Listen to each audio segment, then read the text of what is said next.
Good evening. I'm Edward Wright with the United States Rocket Academy. I run the Citizens Space Project, and I'm here to challenge you. Prizes are a proven method for stimulating the development of space. The X Prize proved this, and we're offering a $10,000 prize, the High Altitude Astrobiology Challenge. It's been discovered that the Earth's biosphere extends to much higher altitudes than previously believed. At 100,000 feet or more, there are still all sorts of microorganisms floating around.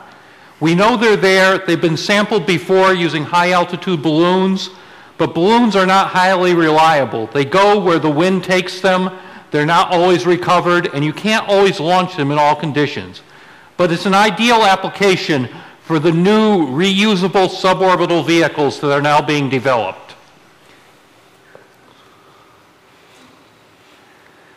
We believe that this is a very important application, which has applications to areas like global epidemiology. The upper atmosphere may serve as a global transport system for disease organisms. We may even have new strains of diseases that are evolving in the upper atmosphere due to the increased mutation from the background radiation. It's important for astrobiology. Astrobiologists at NASA want to discover the limits of where life can exist so that they know where to look when we go out to other worlds such as Mars. Bioprospecting. People in the biotech industry would like to be able to sample these organisms so that we can find out if there's new genetic material that can be used for new products, new pharmaceuticals. It has implications for meteorology and climate. It's been discovered that organisms living in the atmosphere actually serve as the nucleation site for precipitation, for rain and hail. When you look up and you see the clouds getting dark and it's getting ready to rain, it may be that the clouds are sick. And there's even the idea of panspermia. Perhaps life actually comes here from other worlds. This is sort of fringe science. I'm not saying it's necessarily true. Not many scientists believe it. But we don't know. We don't have the data yet to prove or disprove the hypothesis. There's all sorts of questions that scientists would like to answer which require that we be able to sample these organisms on a very frequent, repeatable basis, which we're not able to do at the moment.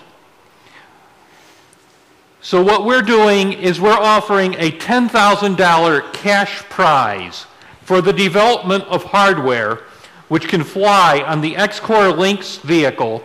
We've purchased 10 flights.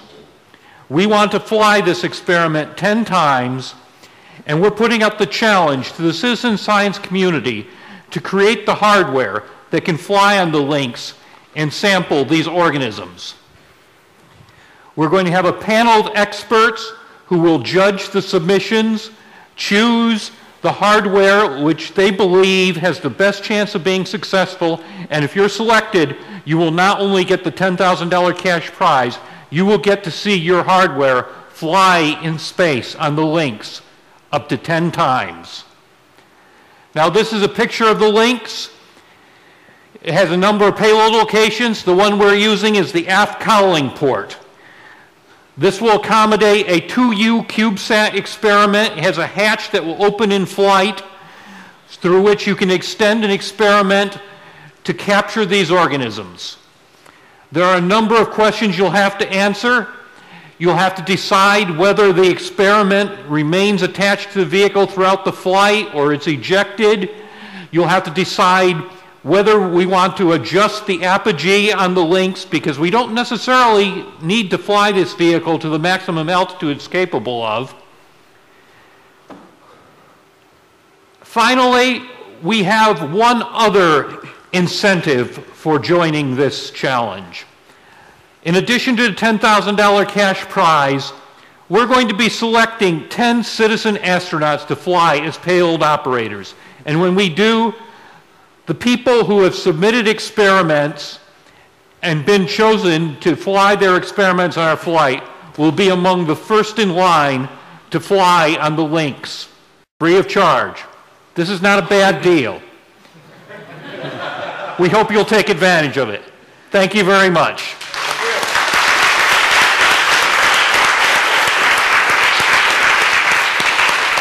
And if you want more information, our website is www.citizeninspace.org. Thank you very much, Ed.